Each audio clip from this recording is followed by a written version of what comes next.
I am being a sadist, just like the main character has to be. But just like the main character, I'm really sorry. That is not me or her at all. きっと約束だよいつかまた同じ笑顔で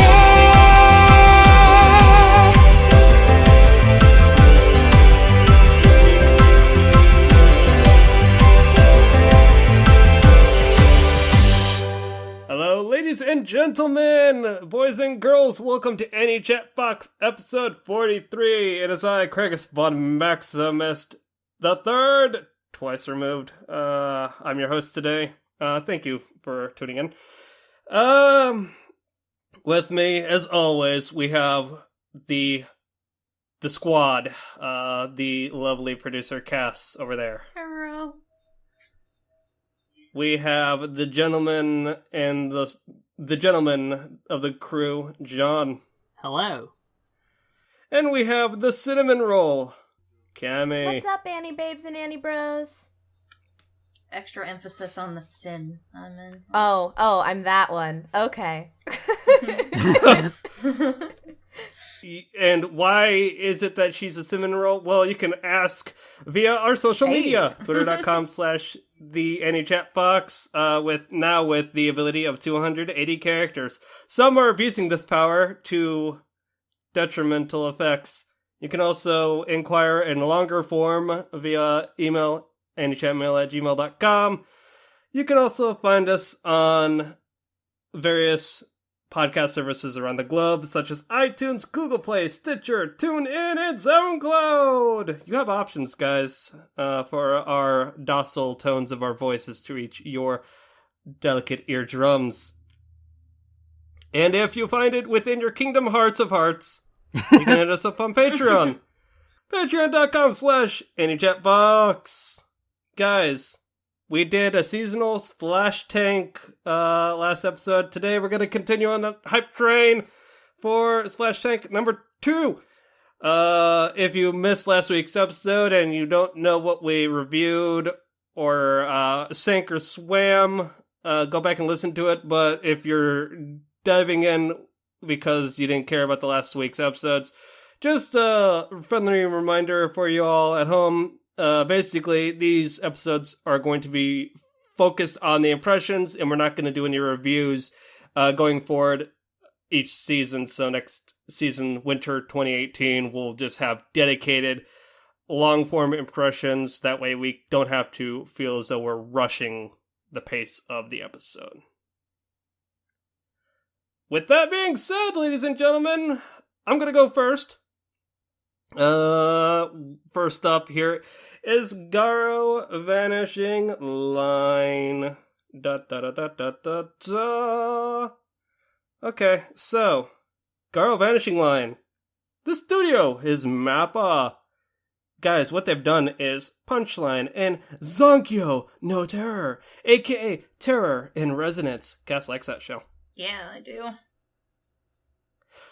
The synopsis reads as such. In a prosperous city named Russell City, an omen that threatens to shake the world begins to move within it. A man named Sword is the first to hear of the first stirrings of the plot and throws himself into a shadow war in order to expose it. His only clue is the keyword El Dorado. He meets Sophie, a woman searching for her missing older brother, who has only left her with the same words, El Dorado. With Sword having also lost his younger sister in the past, both are drawn together by these words and work together to find the meaning. So, basically, me and John both thought this show would be cool, and we both put it on our list. I can safely say I watched the first 3 episodes, and guys, we still don't know what the fuck El Dorado is. This show is animated pretty well. However, I will say it uses CG and weird spots, and it has shaky cam during the action, so it's kind of disorienting. The character, Sword, there's, and Sophie is introduced in the first episode. Second episode, you get introduced to a calm demeanored man with a sniper rifle named Luke. And in the third episode, you get introduced to the hot female of the group, which is essentially kind of like the Faye Valentine. She likes to con people out of money. I believe her name was Mira. That said, within these first 3 episodes, it boiled down to a Monster of the Week sort of thing. It's really dark, really gritty, and really violent. This is not for the faint of heart. Some people will get triggered by this, and I believe Cass was not a fan of it because the monsters were specifically trying to eat people. However, I will counter that by saying, if you do like your anime boys buff and with the hot rod and a giant-ass sword, you're in luck, but I found maybe I was expecting more. It was brought to my attention just a few days ago, actually, that this show is supposed to be a 2-core, 24 episodes, so maybe I was expecting more answers, and I was under the impression that this would be a 12-episoder. Not the case.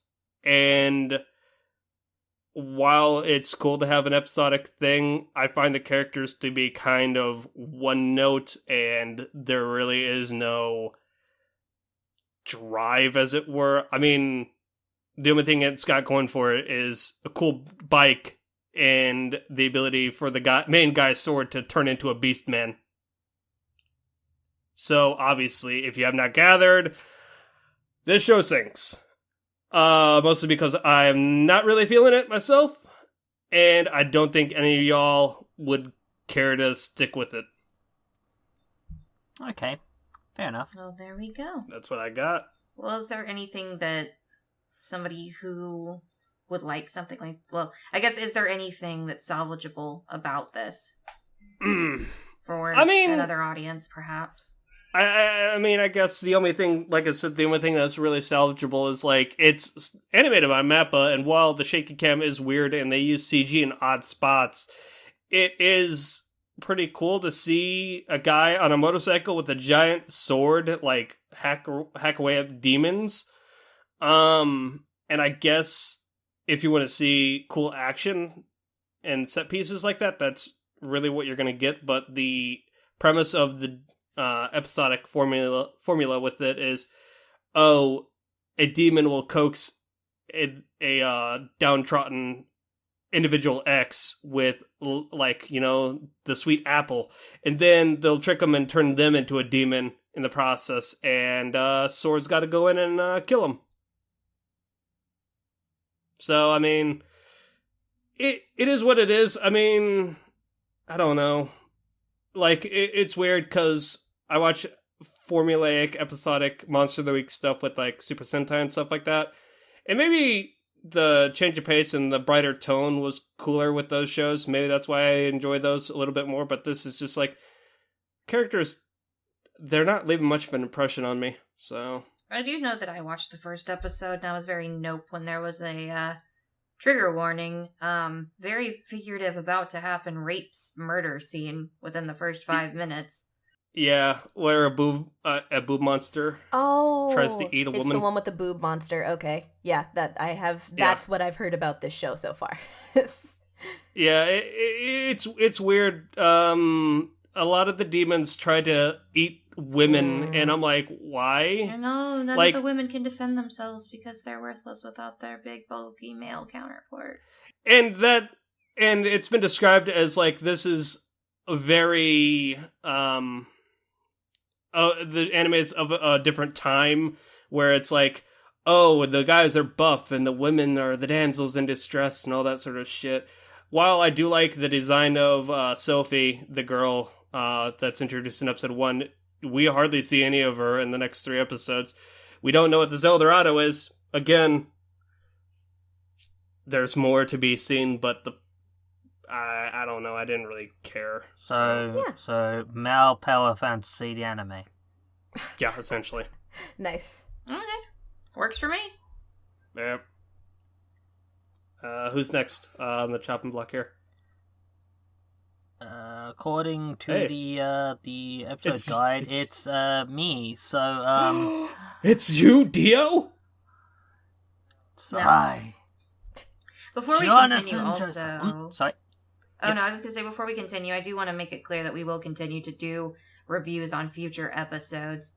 It's just on the splash tanks. We won't be doing reviews anymore. Just wanted to clarify that. Yeah. That way we have the time to really give the impressions the attention they deserve. The way you said it made it sound like we're never doing reviews again. Oh, sorry. No, you're fine. I just thought I would put a clarification disclaimer up there. Okay. So, John, what you got? So, first up for me, would be Yuki Yuna wa Yuusha de aru Washio Sumi no Shou, aka... Can you say that 5 times fast, please? Good lord. Aka, Yuki Yuna is a hero, the Washio Sumi chapter. There is also a hero chapter, which is starting, I believe next week is a recap of the original Yuki Yuna as a hero, and then followed by, and then next week it will actually be the start of the hero chapter. But anywho, this the Washio Sumi chapter in particular is actually a prequel to the original series. But I do still say go watch the original series first, because this does spoil certain big reveals that happen in later in towards the end of the original series. It is animated by Studio Gokumi, who also has done, let's see, Surezure Children. Oh.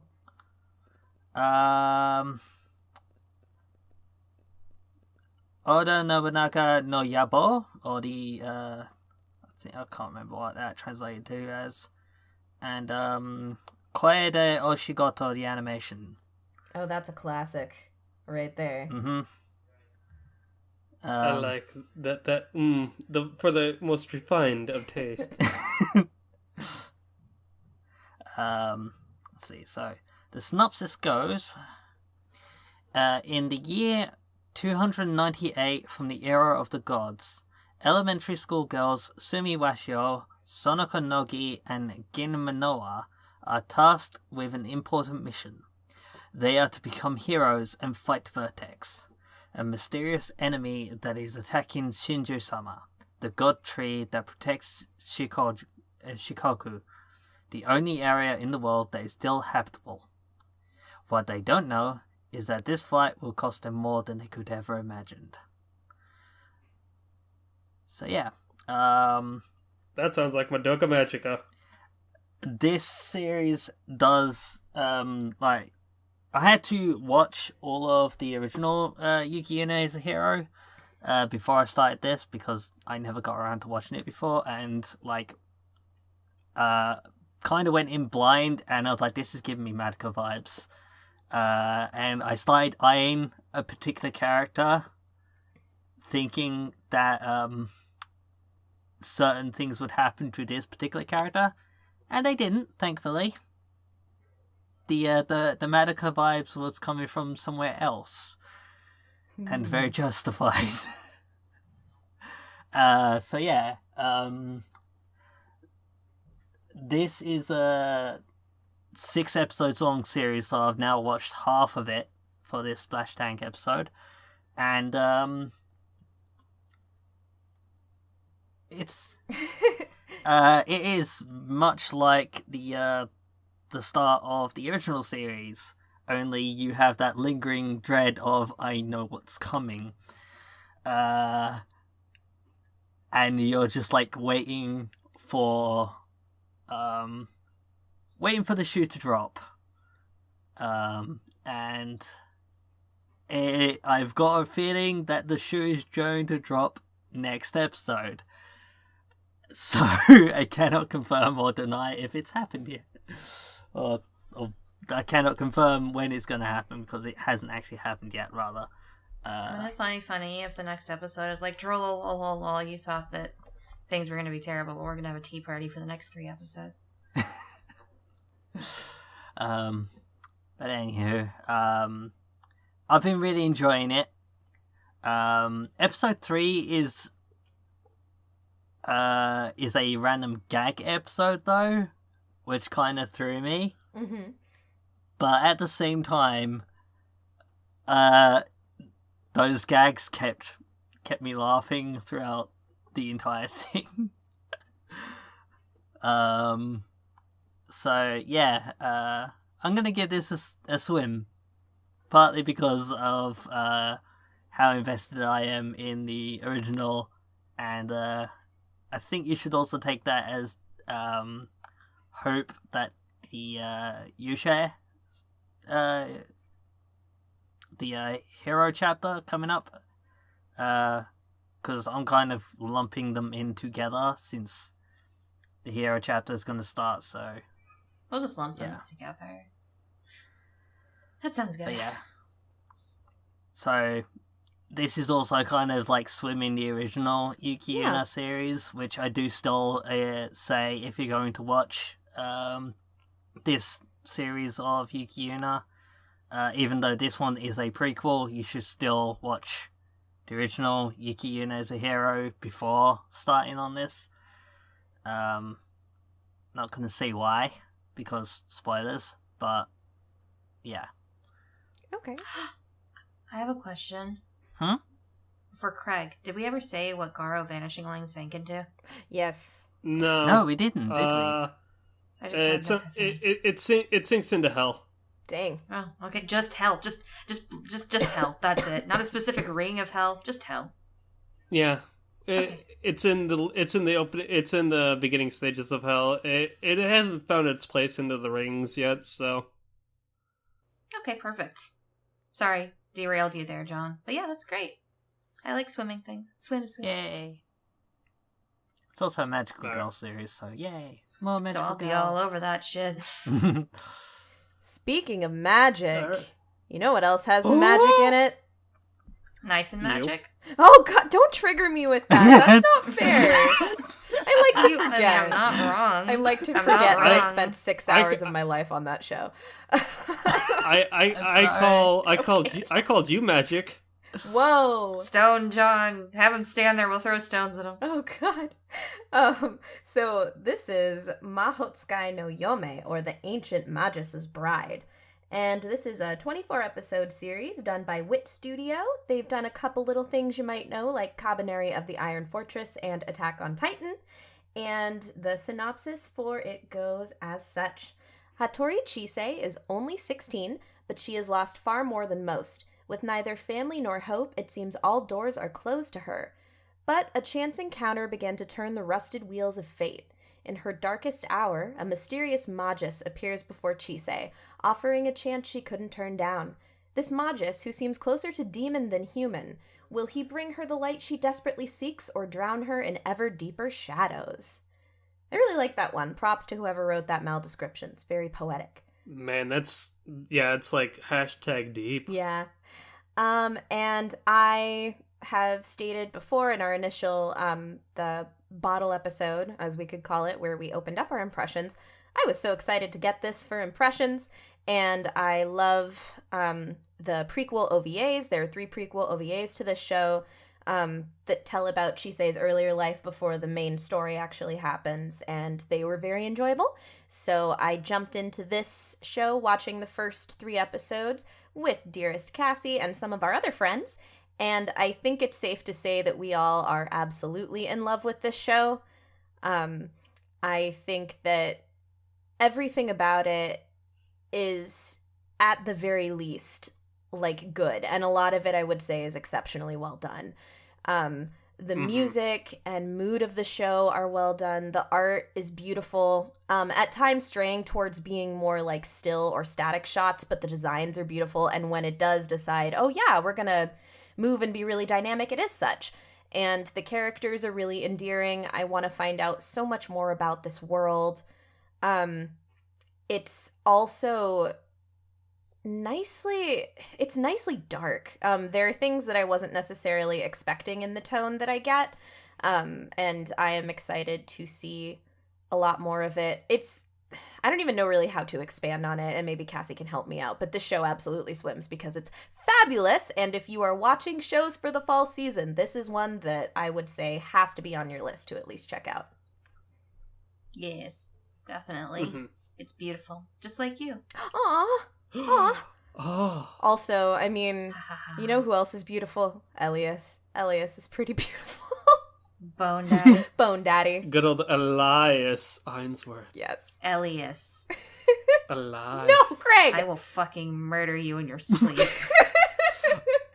You know, it says something like I've watched the first couple episodes and the OVAs of it. I'm not nearly as caught up as you guys, but the show is like very dark yet calming at the same time. It's very like, it's a girl that's obviously gone, like, based on the first couple episodes, it's like stuff's happened with this girl and she's in a part of a whole new world essentially. So it's like Elias is showing her a whole new aspect of life, and it's very cool. I'm going to cringe every time you say his name like that. Is that what the dub does? Yes, and I hate Disclaimer, it. It's Elias. Watch the sub. Yeah. Please watch the sub. That's not even like a Japanese name. Like, how could they? Okay, anyway. Tangent pushed till later. And he's blatantly they're blatantly saying Elias in the you can't, there's no way you can't hear that. Oh my god. All right. Okay, that's not what we're discussing today. Yes, Cassie, go ahead before we break out in this tangent. Oh my god. Here's America to ruin everything. Anyway. Wow. What? It's what they do. Uh-huh. It's what they do. So, excuse me. So, my first anime that I am going to be talking about today is one that I never thought I would ever be able to talk about on this show ever. So that in and of itself made me very, very, very, very, very happy. I'm going to be talking about Kino no Tabi, The Beautiful World, the animated series. And you see, I gotta eat my words because I made a comment like a week ago where I said if it has the animated series in the title, it's automatically going to be shit. And is it? No, it's not. It's not bad. I will say that I do not believe that it has the same charm as the original. There's just something about it that just doesn't itch that scratch for me as much as the previous one did, especially because they change a few elements, and there's a few moments of animation that bother me and take me out of the mood. They like to use CG on the motorcycle and a few other things throughout the show, but it wasn't enough for me to ruin my time. And I still think it's just as philosophical and thought-provoking as the original, too. But before I go into more talking about my impression, I guess I should read the synopsis. And that is, destination is a state of mind, a tale of one girl and her bike and the road ahead. Kino wanders around the world on the back of Hermes, her unusual anthropomorphic motorcycle, only staying in each country for 3 days. During their adventures, they find happiness, sadness, pain, decadence, violence, beauty, and wisdom. But through it all, they never lose their sense of freedom. They discover that because of the world's imperfections, it is actually a thing of beauty. Their world is not beautiful, therefore it is. Which is a line from the show. Anyway. And the thing that I love about Kino is that it's very episodic, but it doesn't feel that way. It does feel like an on-stretched journey that this young lady is going on and coming to terms with everything that happens when she arrives there. For example, the first city she comes to, or first country, she comes to is a country where it's okay to kill. And and she deals with what exactly that means and what exactly the twist with that is, and how that logic is applied in that particular country. And you can have hour-long conversations about just what happened in that episode. And I think that's what makes Kino's journey amazing. The second place that she goes to is a coliseum, where all of the citizens or people who travel to the town are forced to fight in a coliseum. And basically, whoever wins gets to become a citizen, and I bet you can guess what happens to those that don't. Third episode, she comes to a country that is literally traveling. The country itself is moving. It's like a gigantic drone kind of thing, but because it constantly needs to be moving, it's naturally leaving a large ecological footprint. And it's just who is right and who is wrong. In episode 3, that seems to be one of the biggest times that this happens, where there's two opposing forces, two countries, that Kino comes in contact with at the same time, and a decision has to be made. And as they're leaving, they have a conversation about, both of these countries were bothersome. And it's very interesting and enlightening, and I love it, and it swims. Awesome. I was curious to know your thoughts about the changes in the art style. Yeah, like... The CG. Well, it's not even just the CG. Like, there are blatant changes in the art style, like, even down to, like, Kino's hair color. And, I don't think it's a big deal. I don't understand why those changes specifically were made, and there's no way for me to know that unless I somehow get in contact with somebody at Studio Lerche and learn how to speak fluent Japanese and have them give me the time of day, which, let's be honest, none of those things are going to happen. But I can only think that it's an artistic choice, and I don't hate it. But I do think that it does, like I said, kind of remove some of the charm, and as somebody who's seen the original series, kind of breaks my... what's the word for immersement? Immersion? What is the word? Your immersion. There we go. I can't words today, but yeah, it kills the immersion for me a little bit, but not enough that I'm not enjoying my time and asking questions and enjoying what it's trying to show me. But I think that I'm not a huge fan of some of the times they choose to use blatant CG. That's kind of fucking annoying. That makes sense. But that's just something that I have as a nitpick with a lot of things, especially when a show is primarily 2D animated, and you can tell they were just getting kind of lazy. But that being said, this will be fun. I think it'll be a fun piece to just sit and have conversations with you guys, whoever chooses to jump on the review for this one in the future, and just talk about the episode and be like, well, what would we do here? Or what do you guys think? Yeah. And I think that'd be fun. I already had thoughts about the ending of episode 2, where I was mildly confused by it. Well, we can discuss it, because I didn't really find the end of episode 2 that confusing. So we can discuss it later and see what you may not have seen, or what I may have seen, or maybe what confused you will confuse me. It'll be fun. I will be hopping on for sure. I started the original series, and I think I only got like 3 or 4 episodes in, but I really, really liked what I saw. It was really good. Yeah. And I only got the first 2 volumes of the original series on DVD, but I was really enjoying it and was really bummed that I couldn't find any more. So I already started watching this series. Heck yeah, we're all on it. And I may try to join you in the ranks of fully watching the original alongside seeing the new one, just for fun. Yeah, it might be fun, especially because they'll revisit some things that happen in the... And that's another thing that I really like about this new animation, is that some of the stories are new, and that's interesting. Yeah, wasn't the episodes were interesting, right? Because the fans got to choose what episodes were drawn from the source. If my research was done correctly, fans in Japan voted on what chapters they wanted to see adapted in this reboot. So I'll look more into that, and maybe when we review Kino, I can do a little bit more research before then. But that being said, let's loop back around before I cough in everyone's ears. Okay, so it's back to me, guys. Kekkai, Sensen, and beyond, aka Blood Blockade, Battlefront. and beyond. Studio is Studio Bones. You know what they've done, and if you haven't, then you're under a rock. They did the FMA 2003 iteration. They did the FMA Brilhood iteration in 2009. And, you know, they did a little show called My Hero Academia. What was that? And My Hero Academia Texas Smash! That was beautiful. Okay. Plus Ultra! Plus Ultra! I love how you guys are being super cool and like saying what the studios are, and I'm like, this is the synopsis, this is my thoughts, moves on. Cass is here to get the point across.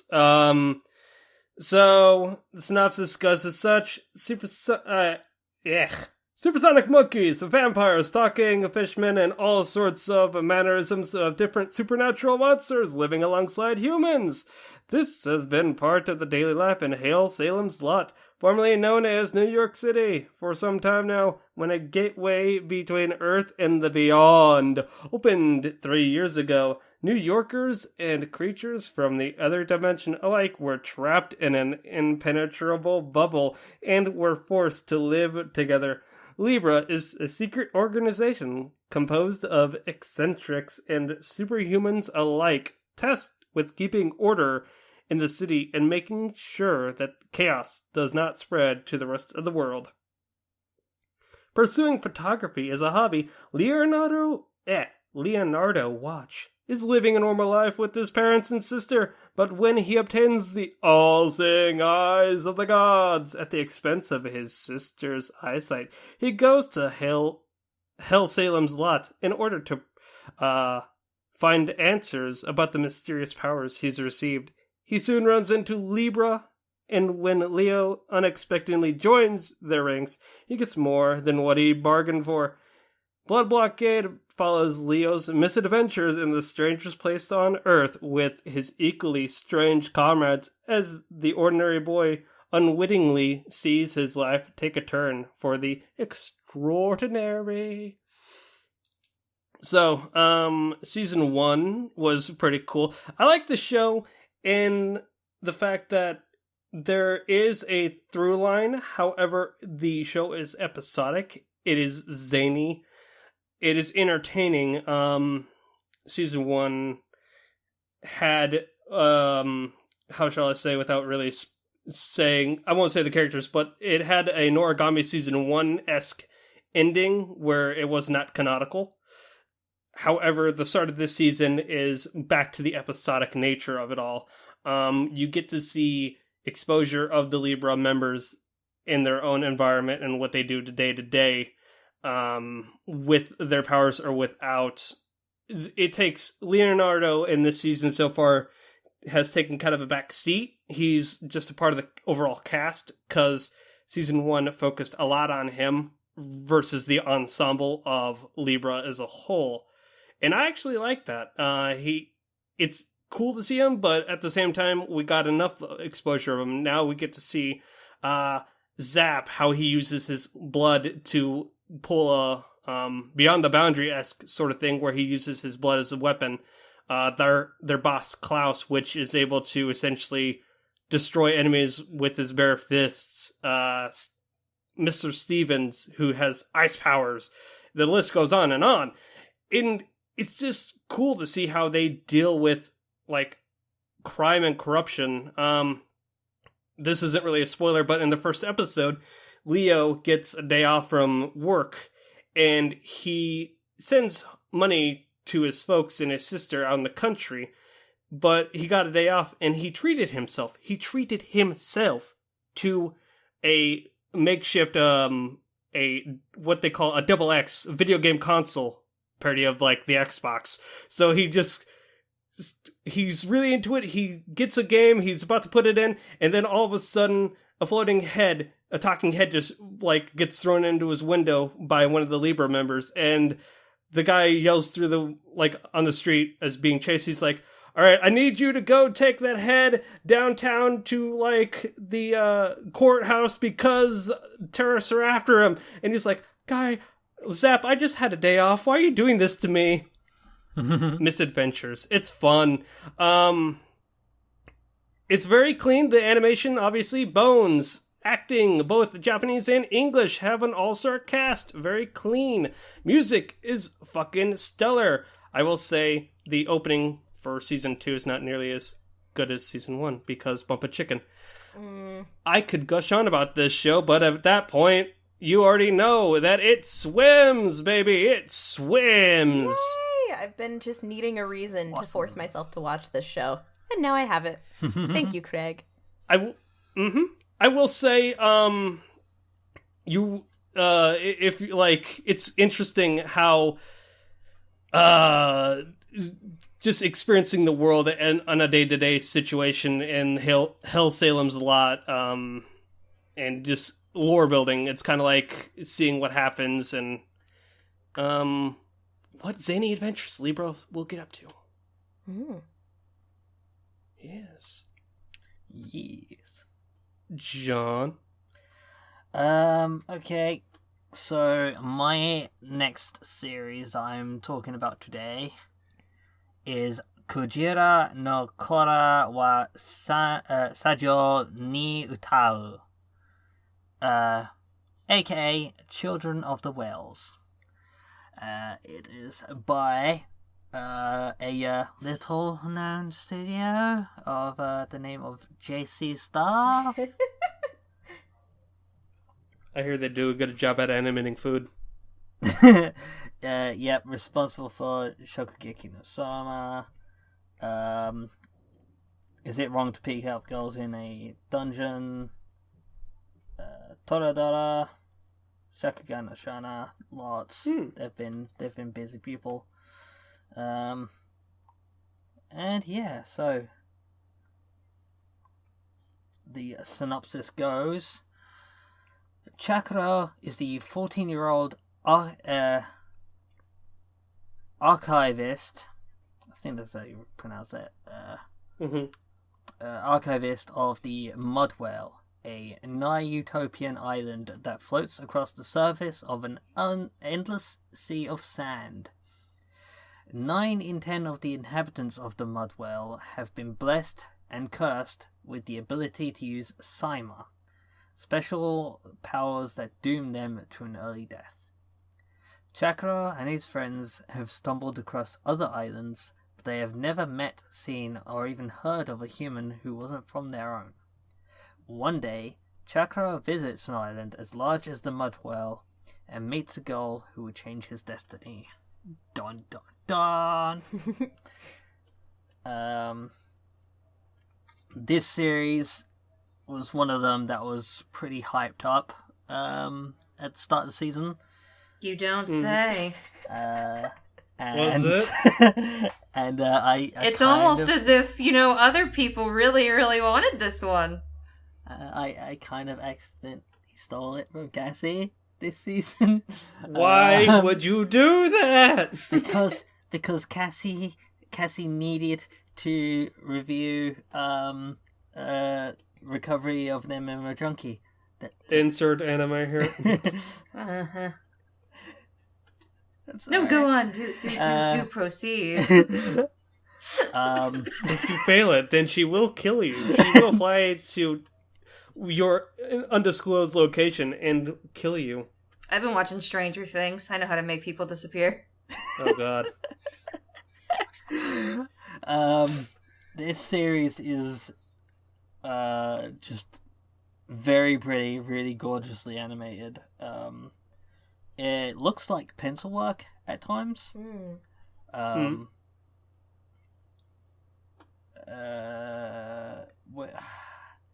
It also doesn't really hold back with just making the world seem really interesting, and you want to learn more of its secrets, and then maybe making you realize some of the secrets are best left unknown. Okay.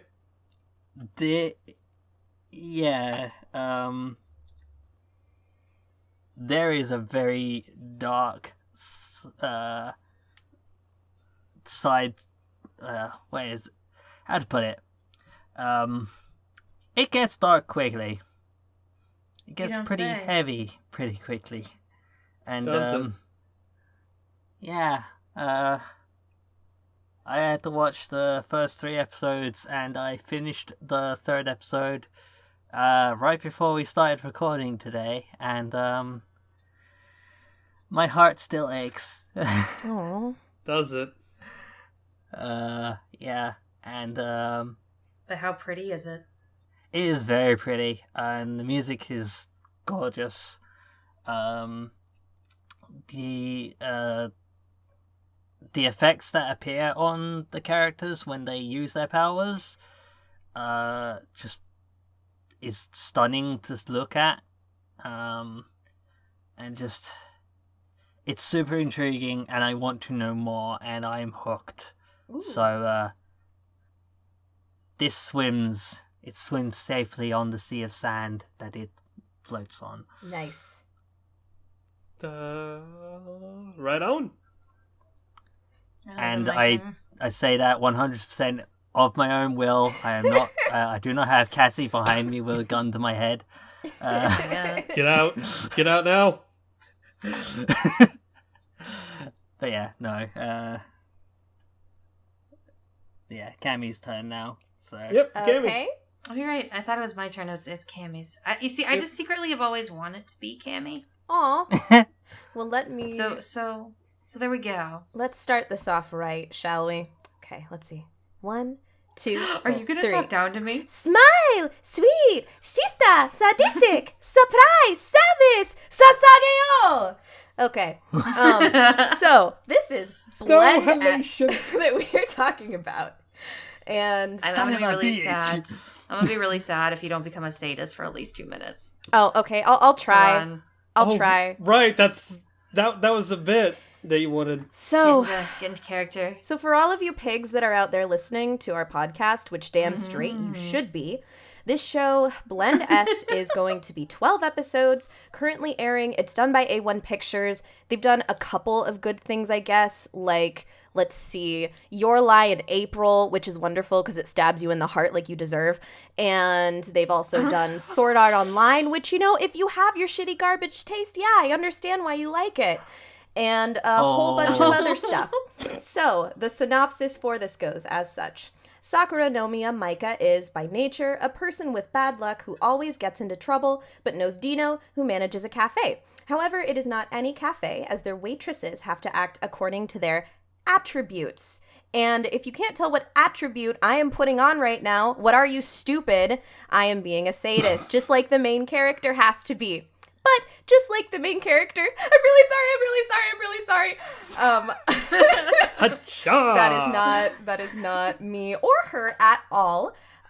So it's a fun little romp about a sweet, perfectly innocent girl that gets a job at a coffee shop that basically, they don't really state it, but it's like fetish-themed waitresses. Like, each of the girls has a little trope that appeals to different customers. So along with Maika as portraying a sadist, you have a little sister character, you have a tsundere character, and they are adding more past 3 episodes, but I will avoid that just for the general impression. And this show, its premise is very fun. It fits to me within some other shows that A1 has also done, like Working was a show about like a crew of motley like teenagers in a family restaurant, and Servant X Service, which is about people working in the civil service department. And I really liked those shows. They do a good balance of having like a dynamic mixed cast and good just like kind of rom-com fun. And this show seems to be treading the same path, though there are significantly more girls than there are boys. There are 2 male characters. Let's see. The art is really, really, like, poppy. I love the colors. They're just, like, so pleasing. They're bright and super colorful. And the character designs, well, I would say are generic. The art itself, again, is, like, very pretty, very sparkly, very polished. Since it is a comedy, it goes into, like, chibi form occasionally. But it's, I mean, to me, it's par for the course. I actually find the art of this show pretty impressive for what it is. And... let's see here. My main issues with this show is just that I guess outside of the initial presentation, I'm not finding a lot of the jokes super funny myself. And the only other thing that really bothers me is there's an implied romance between two of our main characters, except one of them looks and acts like a, I don't know, 25-year-old, and the other just looks and acts like a I don't know, like a 12-year-old. And the way that the romance is portrayed makes me a little uncomfortable. A lot of jokes are also very sexualized, and specifically with the main character and how young she looks, it makes me kind of uncomfortable. You know, like, it's fine that she says things that are, you know, really, like, sadistic and awful and stuff, but there's a lot of, like, underwear shots and, like, nosebleeds, and there was a scene, and I think it's in a later episode, because I have checked out 4 and 5 as well, that just made me really uncomfortable. And so I'll be honest, I wanted to pass this show, and after episode 1, I was like, oh yeah, no, I totally will, because there's nothing outwardly wrong with this show. But at the same time, it's safe, and it's not one that I necessarily think I fully enjoy. Really? It's one of those ones that I think I would turn on occasionally on my own, but for the podcast overall, I don't think I'm gonna pass it. So it very, very gently sinks into, like, a cup of warm tea for me personally. And I'm sorry, Craig, because I know you really like it. I'm kind of flabbergasted because I thought that you would enjoy it, and it's like, while it is safe, it's just, in my IMO, it's just fun. It's fun to watch, like, in the misadventures. Although I will say, it is moe as fuck. Yeah. I don't know the main character's age, but yeah, I do agree. You have, like, this 20-some manager Dino essentially hitting on what I assume is a high schooler. Yeah. Funny and I guess, like, okay. It's also kind of the way that he's portrayed as well. If it was, like, sometimes joking and stuff, it would be fine, but, like, he literally meets her and he, like, shouts I love you and nosebleeds and throws himself at her, and I'm like, It's funny, this is not a spoiler, but literally by episode 2 you meet the little sister. Yes. Funny enough, with her, she's a college student. Yep. So it's here's my thing. I think that a lot of people will really enjoy this show. I think especially in, like, the slog of this season, with, like, how there's a lot of really good stuff, but it's also really heavy. I think that this fall season, as far as its good shows, is really heavy. So Blend S is really nice for, like, getting that more lighthearted, that more, like, a palate cleanser, lighthearted feeling. But I don't know. There's just something that makes me think it's not a must pass. And I gotcha. So, and that's okay. Yeah. I like the image of Cammy, like, becoming a sadist and trampling on Craig's heart. No. Don't do that to me, please. Don't do that. No. There is always, I As guess, I get a like, nosebleed. you know, there's always, I guess, if we fall behind, not if we fall behind, if we have, like, a short amount of shows, or if, like, Craig wants to bring it up as a potential lifeboat, you know, like, there are those options. But yeah, that's just where it is. Okay, that is Definitely. perfectly fine. I like sadistic Cammy. Hey, Cass, guess what? Round us off with your archetypal show that you're now known for. Okay. Not entirely sure when I became the little sister specialist, but joke's on you, because this show doesn't have a little sister in it. Fuck you. Anyway, so this show is called Imouto Sai Ireba I, also known as A Sister Is All You Need. I guess because everybody else is doing it, I'll mention that it is animated by Silverlink, but I don't know what else they have done, and I'm not going to look it up because I wasn't prepared. Everybody can stone me later. However, I can read you the synopsis, which is, this is the story about the daily life of a young cis-con novelist, Itsuki Hashima, with his perfect little sister, Chihiro, the genius illustrator Nayuta Kani, his best friend Miyako Shirakawa, and some insane partners from his publishers. This synopsis is shit, so I'm going to give you another one. So basically this show is about Itsuki Hashima, and basically just his rompings and dealings as being a light novelist author. And to be perfectly honest, the first episode of the show really, really kind of pissed me off. Especially the first minute or so. I didn't find it funny. Bad. I didn't find it funny. If anything, I found it mildly offensive. Until apparently it just became a punchline. But again, not funny. And I felt that that's what the entire show was going to be, with the only redeeming character being somebody who was literally so thirsty for someone that she couldn't have. Which, by the way, she's the best character in the entire show. Her name is I will Nayuta agree Kani, with this, and she's great. But other than her, I did not really care much for the first episode, and I dreaded watching the rest, so I watched the rest today. And I did like the second episode. It does seem like this show is trying really, really, really hard to be a lot of things at once, and that is coming out to be a very scattered mess. The first episode seemed like a joke. The second episode had a scene in it that came so out of nowhere, it almost made me tear up, and I was like, what the frack? Where there's two girls that are chasing after this guy. One is the girl I mentioned before, silver-haired girl, and then there's a brownish-haired girl named Miyako.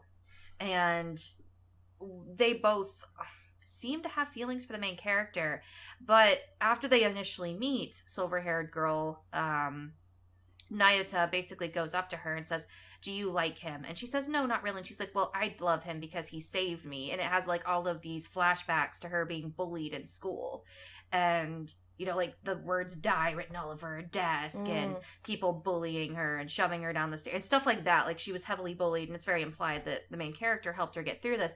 And the other girl, who you would think would react either negatively or whatever, runs up to her, throws a hug around her, and is just like, I wish I could have been there to help you, and just breaks down in tears. And I was like, what the fuck is this show? Wow. What is this? What is going on? And then the entire rest of the show is kind of like them hanging out and talking about things that they like and respect about this main character, who an episode ago I thought was stupid and a huge idiot. And then we got to episode 3, and it just became very random. So I am intrigued, and I may or may not watch this show a little bit on the side, because it's appealing to me in some ways, but it's not very good. I think it has moments where it's trying to be something it's not, and I might even like those moments more than when it's being what it is. But it's just not a good show. Yeah. So I'm going to sink it into the A&W coffee that Best Girl drinks in episode 3. Sorry. That's awesome. Yeah. There is an A&W. I kid you not. It's not even renamed. It's just A&W. And then underneath it says Real American Food. It's literally the A&W sign. It's fantastic. That's copyright.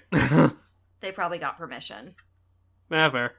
So I watched only episode 1, and oh god, I thought you weren't kidding, or I thought you were kidding how bad, laughable it was, but that is weird that episode 2 gets real quick, and then episode 3 goes back to randomness.